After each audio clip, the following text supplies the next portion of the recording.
हा एक पाहून आला एका घरी बायको म्हणे पहिला दिन का दुसरा दिन पाहून शक तिसरा दिन पाहून शक म्हणे अहो काय जात नाही म्हणे नवरा म्हणे आता काय मिस होता मी सांगू नाही शकत नाही त्याला जाय म्हणे मग काळजी करू नको या जर पहिली घालणे ना यार बिघड बोला नको यार तू फक्त एक काम कर किचन रूम माझा आणि गादी टाकी ठेव म्हणे गडी ठीक आहे म्हणे गादी आई बाईने किचन रूम गादी केली नाही त्या कोपराला उभी राहिली अहो पहिले येऊ ना आणि गादीले मारी अहो गादी मारीन बाई तर ना कोपरा को गार आहे मारी वो मारी मरदा सुना नका ना वो मारी मरदा सुना अहो गादी मारीन ती माय दूर को का 5 मिनिटानंतर बाहेर ना आवाज माझा कस पाहुणा पैसा आला बाई जोडे मध्ये तुला कसं खोटं खोटं मार म्हणे आला बाई म्हणे मी कसं खोटं खोटं रडू म्हणे आला खरे तो पाहुणा साना वाटे सांगे म्हणे मी कसं बोल बोल जायला नाटक इथला नेता तरी काय काम ना अतिथी देव हो त्याला सुद्धा त्याची पडलेली पाहिजे गिरजाईला सांगितलं गिरजे आपल्याकडे कोणीतरी अतिथी आलेला आहे काहीतरी स्वयंपाक कर त्याला जेव घालायचे म्हणून जेवायलाही बसवलं स्वयंपाक करून जेवायला बसवलं आता बसल्याच्या नंतर गिरजाई जीव वाढत होती आणि त्या माणसाच्या लक्षात आलं की आपण आता इथं आलतो कशासाठी की नाथबाबांचं पद खोटं ठरवायला पाहिजे म्हणून ना पण नाथबाबांनी तर इथं पत्नीला जेवण बनवायला सांगितलं मला तर जेवायला बसवलं मग आता लोकांना मी काय सांगणार आहे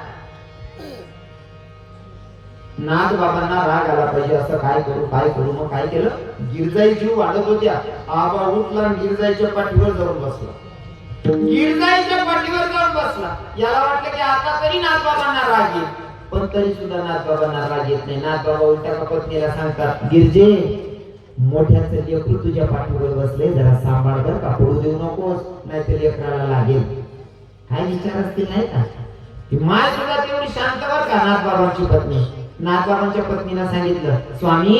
ओ धनी काळजी करू नका लहान लेकर वागवायची सवय आहे म्हणजे मला मी सुद्धा माय आहे ना लेकराला पडू देत नाही म्हणले इतकी शांत होती गिरजाई सुद्धा हो संतांना जे पद प्राप्त झालं त्याच्या मागे पत्नीचा सुद्धा तेवढाच अधिकार आहे बरं का हो आणि बाईशिवाय शांतपणा नाही काय दीडशा ऐकत नाही हो तुमची जेवढी इज्जत वाटते ना पुरुष मंडळी हो तुमची जेवढी इज्जत वाटते ना तर तुमची इज्जत वाढण्याच्या मागे बायकोचा मोठा हात असतो हो तुम्ही मान्य करणार नाही पण तुम्हाला सांगतो जर चौकात 4 मित्र भेटले चौकातून तुम्ही फोन करा पत्नीला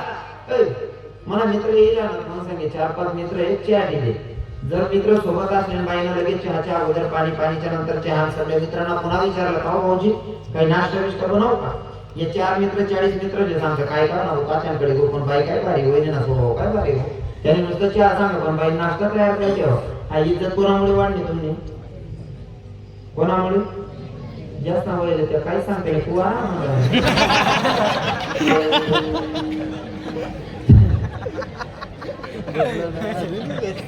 तुमची इज्जत वाढते ती बायकोमुळे बरोबर आहे ना एखाद्या बाईने जर नवऱ्यानं फोन केल्याच्या नंतर येणाऱ्या अतिथींचं स्वागत केलं तर सगळं स्तुती बाईची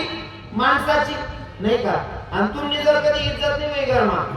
तुम्ही चौकात जर 4-5 महाराज जिंकणार बोबडा घरे घरच्या पेट फिरणार आपण गेले जाऊ महाराज असते याने आम्हाला समोर फोन लाव नाही आपला गावात सत्ता चालू आहे या 4-5 महाराज आलेले येऊ का कोणता करत आलेला रे ना वाको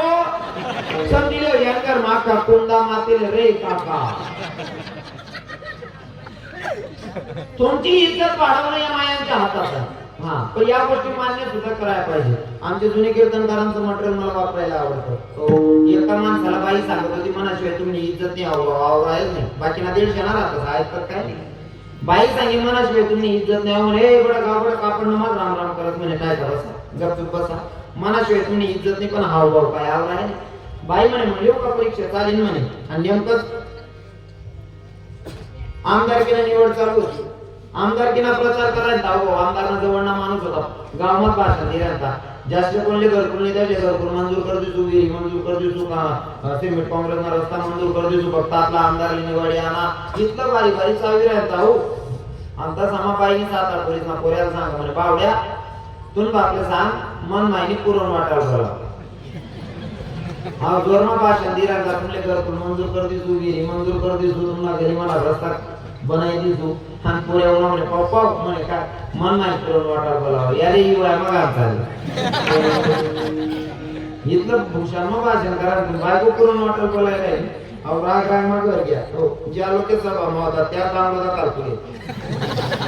लोकांना स्वभाव आहे शेकार देवाना नाम शेकार ज्या लोके सभा त्या दाममध्ये कालपुले अवघड माझ्या बाई म्हणे तुला आठवत आहे का बडा लोक काय म्हणतील म्हणे मी तर जन्म भाषण करायचं एवढा मोठा जन्म भाषण करायचं तू पुरी इज्जत द्या दे बाई म्हणे मी सांगत होता ना मीटर राव तुम्ही इज्जत वाढा विषय करते मीटर राव ते घटाडू विषय अरे म्हणे ही काय पण राखी दे बडा लोक दार मग भाषेत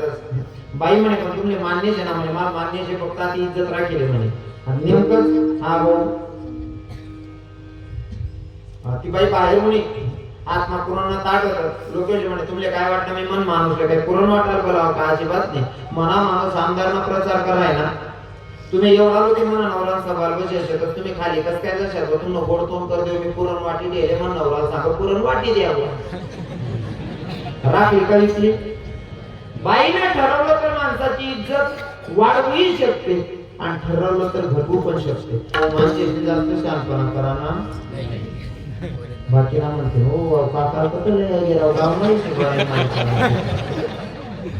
बाकी मुद्द्याला मागे राहायचं बरोबर जेवण बटा पदार्थ जेवण वापरतात मला वाटते अजून 1-1.5 तास उभं राहणं असेल त्याने स्तुती करू शकतो सध्या बोलायला चालेल ना बरोबर आहे ना तुम्हाला माहिती आहे शेवट खेळा पाहिजे ना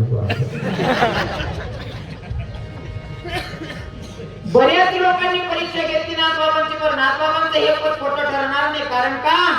नाथबाबा होते शांती ब्रह्म म्हणून ते पद खोटं ठरणार नाही आणि ते शांती ब्रह्म नाथबाबा या अभंगातून तुम्हाला जीवांना समजावत असताना सांगताय भैया